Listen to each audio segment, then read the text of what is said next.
자, 오늘 우리에게 주시는 하나님의 말씀 받도록 하겠습니다.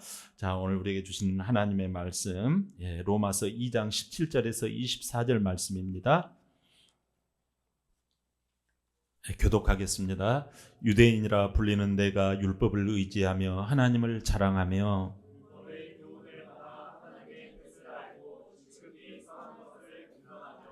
맹인의 길을 인도하는 자요 어둠에 있는 자의 빛이요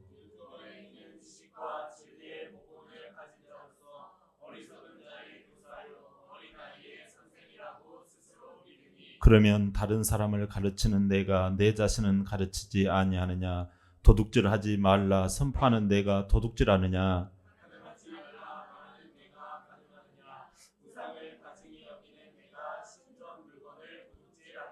율법을 자랑하는 내가 율법을 범함으로 하나님을 욕되게 하느냐?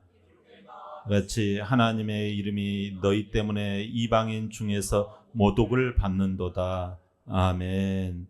자, 오늘 우리에게 주신 말씀의 제목 볼까요? 시작. 신앙과 생활. 우리 한번 인사합니다. 한 주간 애쓰셨습니다. 우리는 영적인 가족입니다. 주 안에서 사랑하고 축복합니다. 나는 하나님의 축복의 자녀입니다. 기도하겠습니다. 고마우신 하나님 아버지, 오늘 이렇게 일주일의 첫 출발을 하나님 앞에 예배하며 중심을 새롭게 하기를 원합니다. 하나님의 그 다스림이 생각을 다스려 주시고 우리의 감정을 다스려 주시고 우리의 목적과 표대와 의지를 다스려 주시어서 하나님께 영광 돌리는 한 주간이 되게 하여 주옵소서. 예수님의 이름으로 기도합니다. 아멘. 지난주 마음의 자유라는 말씀을 전했지요. 그때 로마 교회는 20년이 약간 넘어가지고 복음에서 이탈하는 그 징조가 일어났어요. 로마인의 교회, 그 로마 사람들이 아무래도 그리스 로마, 그 히랍 사람들이 많았겠지요. 그러나 사도행전의 2장에 보면 오순절 다락방의 사건을 목도한 이 히브리 사람들과 더불어 유대인들과 더불어 또 헬라 사람들이 와가지고 교회를 로마에 세웠다고 그랬어요. 그러는 중에 그들이 점점 교회가 이게 뭐 하는 곳인지 이렇게 약간 이탈이 될 때가 있어요. 그죠? 우리가 예배를 드림으로 말미암아 이탈을 방지하거든요. 이게 딱 프레임이 딱 짜지거든요. 예배를 드리는 게 중요해요. 그래서 이제 그러는 가운데 이 로마 사회에서 동성애 같은 이 죄악이 일어납니다. 그래서 뭐 세상 트렌드인데 뭐 동성애 같은 거는 어때? 뭐 하면서 하는데 하나님께서는 그러한 자들을 바로 부패한 심령들을 내버려 두셨다고 말씀했어요. 그래서 우리가 하나님을 사랑하되 깊게 철통같이 사랑하자고 하라는 그 말씀 메시지를 지난주에 받았습니다. 여러분 물어보겠습니다. 갑자기 물어보죠? 여러분 예수님을 주인으로 믿습니까? 우리가 이건 부인하지 않아요. 근데 이게 조금 어려워요. 대답 빨리 해주세요. 여러분 그러면 예수님처럼 살아가십니까? 많지 않아요. 벌써 온도 차이가 있어요. 약간 그렇지 못한 저와 여러분의 모습이 있다라는 거죠. 어떤 분들은 말합니다. 말씀은 잘 알고 있는데요. 신앙대로 살기가 만만치 않아요. 그냥 신앙과 생활 이거 그냥 예배만 드리는 걸로 그냥 유지합니다. 이런 사람들이 꽤 많아요. 우리 교회만 보더라도. 점점 우리 사회에서 이런 앙케이트 조사가 나왔어요. 신앙인들을 신뢰합니까? 여기에 대한 문답에 신뢰하지 않는다라는 일반 세상 사람들의 수치가 계속 높아지고 있습니다. 자, 왜 여러분 물론 목사님들의 이 교역자들의 책임이 많겠지요. 아무래도. 그러나 성도님 여러분, 우리 모든 여러분, 왜 세상에서 신앙인들을 신뢰하지 않는다고 이야기할까요? 신앙과 생활이 일치하지 않는다라는 거지요. 오늘 본문에서 이런 신앙과 생활 간의 문제를 다루어요.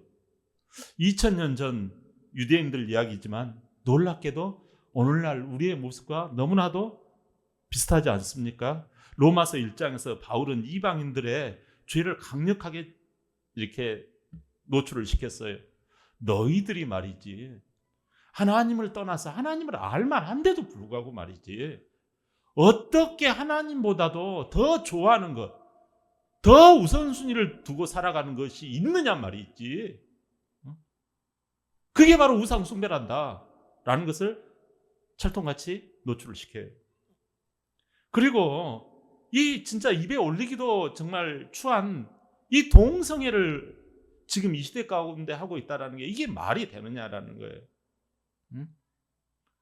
그리고 수많은 악행들, 그런 이 히랍 사람들, 그리스 로마 사람들, 세계를 제패하고 세계에 나가면 나는 히랍 사람이야 라고 목에 힘주고 있는 그들이 하나님 앞에서 얼마나 누추하고 구차하냐 이거예요. 맞아, 정말 딱이야.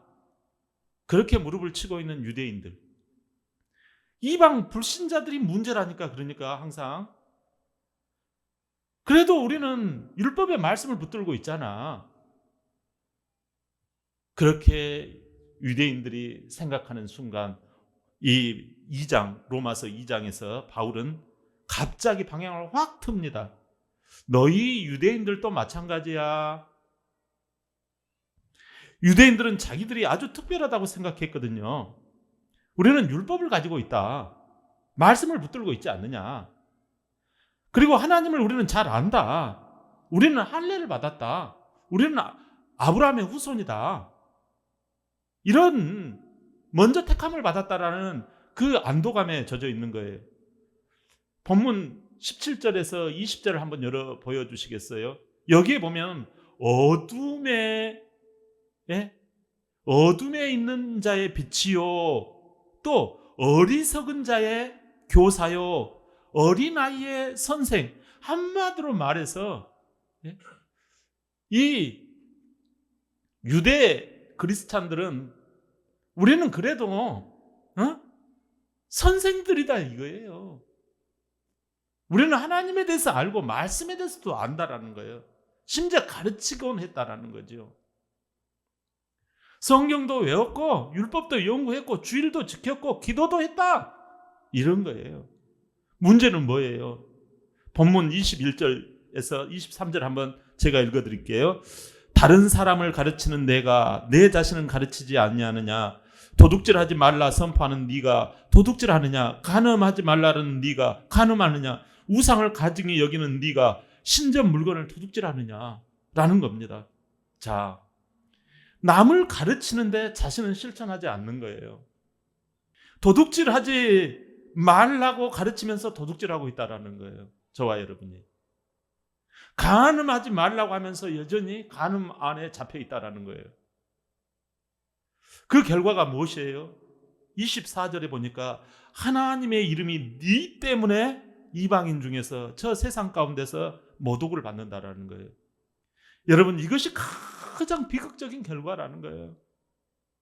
우리의 그 위선 때문에 하나님의 이름이 욕먹는다라는 거예요.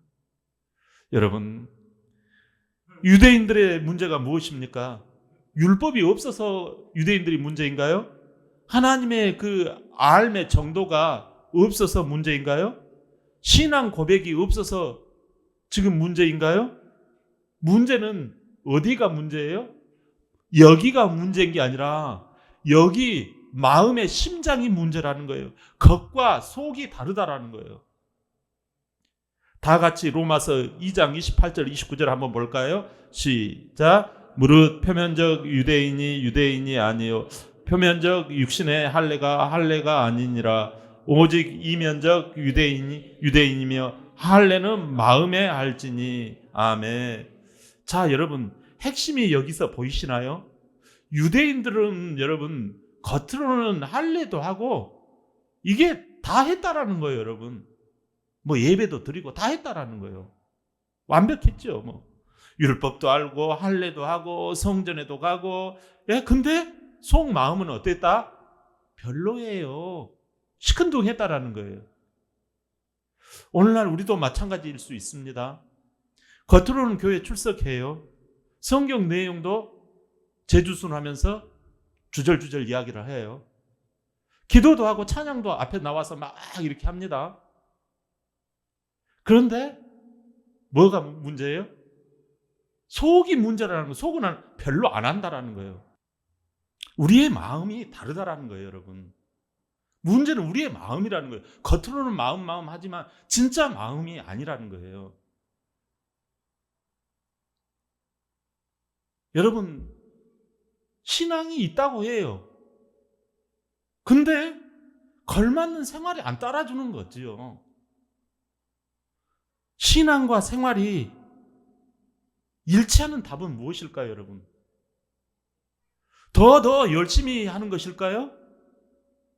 더 강하게, 그래, 나는 진짜 내가 결심했어, 이래야 될까요?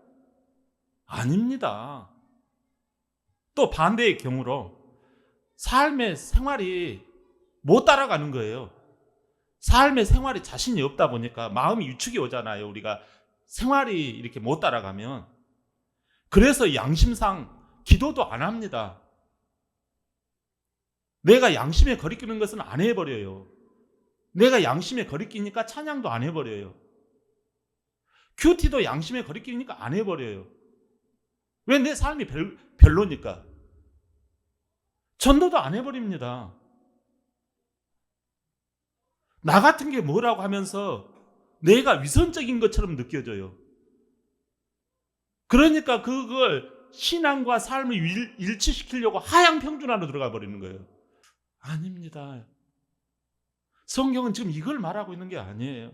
고린도후서 5장 17절을 볼까요? 다 같이 시작. 그런즉 누구든지 그리스도 안에 있으면 새로운 피조물이라. 이전 것은 지나갔으니 보라 새 것이 되었도다. 아멘. 여기 새 것이 되어야 한다가 아니라 새 것이 되었다라는 사실이에요. 그리스도 예수를 믿는 순간 우리는 이미 새로운 피조물인 줄 믿습니다. 우리는 그리스도 안에서 벌써 새로운 피조물인 줄 믿습니다. 무엇을 의미해요? 우리가 완벽해서가 아니라는 말씀을 우리는 기억해야 합니다. 누가 완벽했기에? 그리스도 예수님이 완벽하셨기 때문에 그런 것입니다. 예수 그리스도를 우리가 믿으면 그 예수님의 완벽이 우리에게 이전이 되어진다는 거예요. 여러분, 우리가 예수님을 믿으면 그 예수님의 완벽이 우리에게 분명히 이전됩니다. 우리의 공로 때문일까요? 아니에요. 그리스도께서 십자가에서 완전하게 씻어주신 그 죄의 그 씻어주는 공로, 그리고 부활로 새 생활을 주신, 부활로 말미암아서 새롭게 이끌어주신 그 공로로 값을 치러주시기 때문에 우리 안에는 얼마든지 기쁨과 소망이 넘쳐나는 줄 믿습니다. 에베소서 2장 8절 9절이에요. 다 같이 시작. 너희는 그 은혜에 의하여 믿음으로 말미암아 구원을 받았으니 이것은 너희에게서 난 것이 아니요 하나님의 선물이라. 행위에서 난 것이 아니니 이는 누구든지 자랑하지 못하게 하리라. 아멘. 자, 이게 뭔 소리예요? 이게 기쁜 소리예요. 아멘입니까? 이게 기쁜 소리예요. 그런데 여기서 중요한 질문이 하나 나와요. 그러면 예수 공로를 받고 아무렇게나 살아도 되는 거 아닙니까? 예수님의 공로가 내 안에 들어왔다면 이제 예수님이 다 해주셨다며요. 예수님의 공로, 그 은혜를 믿고 나는 형편이 어려워서 어쩔 수 없어요. 내가 이렇게 산 것은 뭐 내가 안 하고 싶어서 그런 거 아니에요. 힘드니까 내가 그냥 주님의 말씀대로 못 살 뿐이에요. 이러면 될까요? 어떠세요? 절대 아닙니다. 에베소서 2장 10절 한번 마저 봅시다. 시작. 우리는 그가 만드신 바라 그리스도 예수 안에서 선한 일을 위하여 지으심을 받은 자니 이 일은 하나님이 전에 예비하사 우리로 그 가운데서 행하게 하려 하심이라. 아멘. 여러분, 여기서 보이십니까? 뭐가요? 여기 순서가 보이십니까? 앞에 에베소서 2장 8절부터 여기 10절까지 그 과정의 순서가 어떻게 되어져요? 먼저 예수님이 우리의 죄를 용서해 주신 그 은혜가 먼저 도입이 되어집니다. 그 마음을 내가 받아들이는 그 신앙이 먼저예요. 그 다음이 뭐예요? 부활로 살아나셔서 선한 일, 선한 생활로 나아가게 해주시도록 우리를 맹그셨다라는 거예요. 창조하셨다라는 거예요. 우리는 선한 일, 선한 생활이 먼저가 아니에요. 우리가 뭐를 할까가 먼저가 아니란 말이에요. 교회 안에서 뭔 일을 할까가 중요한 게 아니에요. 생활 신앙이 중요한 게 아니에요. 뭐가 중요한데요? 신앙이 먼저고 생활이 뒤따라온다라는 거예요. 먼저 믿는 마음이 먼저인 줄 믿습니다. 여러분, 차이가 유대인들은, 율법주의자들은 선한 일을 해야지 구원을 받는구나, 이런 태도예요. 그러나 바울의 복음은요, 구원의 마음에, 그 구원받은 후에 선한 생활은 당연스럽게 따라온다라는 거예요. 유대인들은 안 하면 하나님께 큰일 나는데, 이렇게 이 마음의 두려움과 눈치나 이렇게 보는 그런 사람들은 율법적인 그런 율법에 찌들은 사람들이에요. 바울의 복음은 그게 아니에요. 내가 이렇게 마음의 사랑을 받았고 오직에 진짜 내 안에 평안과 진짜 이 넘쳐나는 그 은혜를 내가 소유했으니 아이고 진짜 고마워서라도 내가 이걸 해야 쓰겠구나, 이런 마음의 감사함이 오직에 흘러나온다라는 거예요. 여러분, 할렐루야. 자, 디도서 2장 11절 12절 한번 볼까요? 시작. 모든 사람에게 구원을 주시는 하나님의 은혜가 나타나 우리를 양육하시되 경건하지 않은 것과 이 세상 정욕을 다 버리고 신중함과 의로움과 경건함으로 이 세상에 살고. 아멘. 여러분, 여기서 앞에 은혜가 나타나서 우리를 양육한다고 말씀하시잖아요. 은혜가 나를 이끌어가게 만든다라는 거예요. 이게 핵심이에요. 예수님의 은혜가 마음에 있으면 생활로 나타나는 줄 믿습니다. 예수님의 사랑이 내 마음에 있으면 생활로 나타나는 줄 믿습니다. 신앙과 생활이 하나가 되는 줄 믿습니다. 할렐루야. 야고보서 2장 17절 18절에 보니까 이와 같이 행함이 없는 믿음은 그 자체가 죽은 것이라. 어떤 사람은 말하기를 너는 믿음이 있고 나는 행함이 있으니 행함이 없는 내 믿음을 내게 보이라. 나는 행함으로 내 믿음을 네게 보이리라. 여러분, 행함으로 믿음을 보인다라는 것, 이것은요, 참 신앙은 뭘로 증명이 된다? 생활로 증명이 된다라는 말씀입니다. 여러분, 사과 열매를 맺으면 그 나무가 사과나무입니까? 많은 사람들은 그럽니다. 사과 열매가 맺으면 사과나무인 줄 알아요. 그래서 세상은요, 안 믿어도 착한 일 하면 천국 가는 줄 알아요. 아니에요. 사과나무가 되면 자연스럽게 사과 열매가 맺히게 되는 거예요. 아멘. 그러니까 우리는요, 사과나무가 되는 게 더 중요해요. 예수의 사람 되는 거. 할렐루야. 마찬가지로 선한 일을 해야 크리스찬입니까? 크리스찬이기 때문에 선한 일을 하는 거예요. 조심스러운 부분은 크리스찬도 연약한 인간이기 때문에 때로는요, 주저앉고 낙심하고 좌절하고 실패할 때도 있다라는 사실이에요. 사실상 오늘 이제 말씀을 들었기 때문에 우리가 이런 것들 분별할 수가 있지요. 내가 실패할 수도 있구나. 우리 모두는 연약해질 수 있구나. 그럴 수 있구나. 그러나 복음을 깨달으면 다시 일어나는 줄 믿습니다. 예, 여러분, 그러나 유대인 율법주의자들은요, 실패하면 이런 마음을 가집니다. 나는 안 돼. 나는 진짜 도저히 적응이 안 돼. 나는 안 돼. 이렇게 말하는 사람은요, 자기 의를 드러내는 율법주의자들이에요. 복음을 아는 사람은 실패해도 다시 일어납니다. 그럼에도 불구하고 나는 하나님이 나를 너무나 사랑하셨어. 나는 능히 할 수 있어. 다시 해볼 거야. 이렇게 말합니다. 그리스도께서 내 의가 되시니까 괜찮아. 은혜 안에서 나는 얼마든지 다시 출발할 수 있어. 이렇게 다시 일어납니다. 빌립보서 1장 6절에 너희 안에서 착한 일을 시작하신 이가 그리스도 예수의 날까지 이루실 줄을 우리가 확신하노라. 여러분, 하나님께서 시작하셨어요. 그러면 하나님이 완성시키시는 줄 믿습니다. 우리의 역할은 뭐예요? 은혜 안에서 나를 신뢰하지 않는 거예요. 우리 주님만 믿고 나가는 거예요. 예전에 30대 어떤 청년을 만나서 상담한 적이 있어요. 교회에서는 모범 신자였어요. 직장에서는 크리스찬 줄 알지만 별 영향력을 끼치는 친구가 아니었어요. 그는 젠틀한 성도였어요. 그럼에도 불구하고 이 세상에서 도덕적인 수준이 굉장히 높아져 버렸잖아요. 옛날 저희 때하고 틀려요. 지금은 안 믿는 사람이 여러분보다 더 착합니다. 여러분보다 더 젠틀해요. 그러니까 기독교인이라도 별 어디 가서 어깨에 힘을 쓸 수가 없어요. 근데 남들과 직장에서 경쟁해야 되잖아요. 그러니까 서로의 약점 잡기에 익숙해지다 보니까 자신도 모르게 악에 빠지곤 했어요. 그래서 그가 너무나도 다운이 돼가지고 어떻게 할지 몰라가지고 상담을 하는 거예요. 솔직히 하나님의 사랑이 다가오지 않습니다, 목사님. 머리로는 알아요. 예수님이 저를 사랑하신다라는 거. 예수님이 저를 위해 죽으셨다라는 거. 근데 가슴으로는 제가 여전히 텅 빈 것 같이 느껴집니다. 제가 그랬어요. 형제님, 이미 의로워졌습니다. 당신이 뭘 해야 될 게 없습니다. 이미 그리스도께서 다 이루어 놓으셨습니다. 직장에서 실패해도 여전히 당신은 하나님의 자녀고, 형제님이 교회에서 뭘 못해도 여전히 하나님의 사랑받는 자녀입니다. 이게 하나님이 원하시는 복음이에요.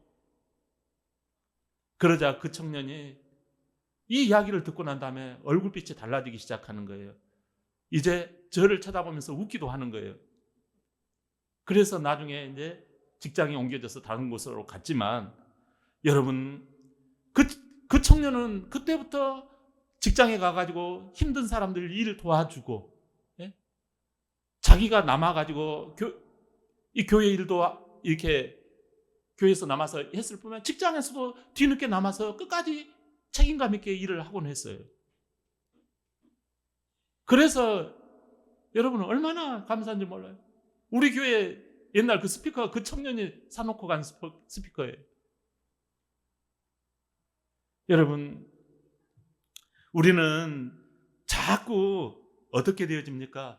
내 공로가 앞서버려요. 신앙생활 하다 보니까 나도 모르게 내 공로, 내 주장, 내 힘, 내 능력을 앞세웁니다. 아닙니다. 여러분, 우리는 여전히 실수해도 우리가 더더 무엇을 할 게 아니라 하나님께서 이미 다 완성해 놓으셨고 그것을 내가 신뢰하고 정말 좌표를 찍고 가는 거예요. 그러면 우리 하나님께서 다 해결해 주시는 줄 믿습니다. 사랑하는 성도 여러분, 오늘 말씀을 한 문장으로 정리하겠습니다. 진정한 신앙은 아는 것에서 멈추지 않고 생활로 증명된다라는 거예요. 신앙과 생활은 같이 연동되어져 있다라는 거예요. 신앙과 생활은 같이 와이파이가 같이 터진다라는 거예요. 그것을 신앙생활이라고 해요. 저와 여러분, 우리의 이중적인 삶 때문에 하나님의 이름이 욕을 먹습니다. 우리는 용서받았기 때문에 타인을 용서해야 할 줄 믿습니다. 여러분, 우리가 사랑받았기에 그 사랑을 줄 때, 우리가 은혜 받았기 때문에 겸손히 섬길 때 우리 안에서 참 행복이 솟아납니다. 내 안에서 천국이 넘쳐 흐릅니다. 감사와 치유가 희망이 넘쳐나는 줄 믿습니다. 여러분, 우리가 이번 주 두 가지를 기억하실까요? 첫째, 우리는 이미 벌써 의로워졌다라는 거예요. 더 이상 우리가 뭐 할 게 없다라는 거예요.